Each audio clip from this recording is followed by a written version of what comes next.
YS Vivekananda Reddy గారు రైతులను ఉద్దేశించి ఒక 2 మాటలు మాట్లాడుతూ, అలాగే మరి మద్దతు ధర గురించి కానీ రైతులకి కాంగ్రెస్ ప్రభుత్వం ఎటుగా అండగా ఉంది అనేది కూడా మరి మంత్రులు ఇద్దరు కూడా సివిల్ సప్లైస్ మినిస్టర్, పౌర సరఫరాల శాఖ మంత్రివర్యులు కూడా మీకు తెలియజేస్తారు.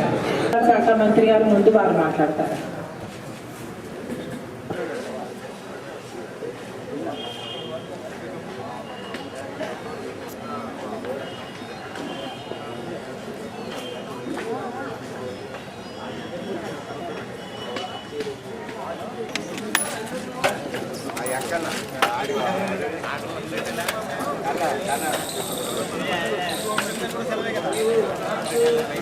మనం